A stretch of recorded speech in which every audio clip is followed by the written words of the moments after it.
Sa loob ng isang simpleng computer shop, sumiklab ang bangayang non-stop. Inakusahan kasi ng isang PisoNet owner ang kanyang first time na customer. Ito pala yung PisoNet, yung Wi-Fi. Yes, ate. Wi-Fi access, right? Ang sigaw niya, mandaraya. Kaya ngayon, daig pang open time hanggat hindi nahuhuli ang tunay na cheater sa computer. Lalaro ka lang, halagang 5 piso, naging 2 oras. Tapos sasabihin mo sa akin, ako nandaya. Paano ako nandaya sa iyo? Akin yung PisoNet.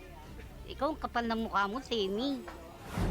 Ate Aida, paano mo nasabi na nandaya ako? Pinukpo ko lang naman yung PisoNet mo. Tapos kung ano na pinagsasabi mo sa mga kapitbahay natin. Ate Seni, ikaw na nga nandaya dito sa PisoNet namin, ikaw pa galit. Nakakahiya naman kung gayahin ka pa ng mga bata. Aida, minsan na nagpuntang apo ko si Jenny. Pinagbintang mo po ng daya sa PisoNet mo.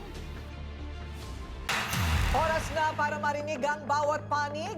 Zenny at Aida, harapan na!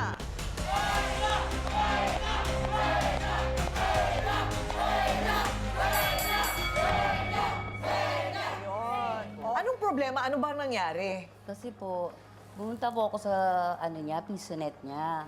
Magpo-computer. Kaso nga lang po, kaya po ako pumunta doon kasi yung cellphone ko nasira po. Ngayon, meron po akong nakitang kakilala ko. Sabi ko, turuan mo naman ako kasi nasira yung cellphone ko. Kailangan kong i-chat sa anak ko, natulungan akong yun yung cellphone ko. Yun lang po. Tapos, Okay, anong problema? ngayon po, bigla na lang po siyang dumating na sinabi niya po sa akin na ba't nag-aano ka, dinanakaw mo yung nag-aano ka ng Nandaraya oras. ka. Opo, sabi ko. Oh. Una po sa lahat, huwag mo akong sinisigawan. Kasi hindi naman po ako marunong sa PisoNet. First time ko lang po pumunta doon.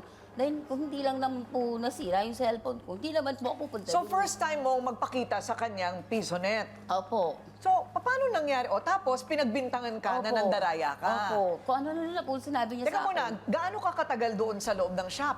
Ano lang po, kasi may nakita nga po ako na kakilala ko. Hindi pa po ako nagsisimula. Naghulog po ako sa kanya ng 5 pesos. Ngayon, yung 5 po kasi yun eh. Tagpipiso. Ngayon, na ganun ko po, bigla po siyang dumating. Akala po, dinadaya ko na po yung niya. Kasi Ano niya ginanon ko po maiis- yung piso, yung mga, minsan po kasi naiipit daw yung naiipit po yung piso. Yun. Kaya po yun nung... Tinapik mo para mahulog. Opo.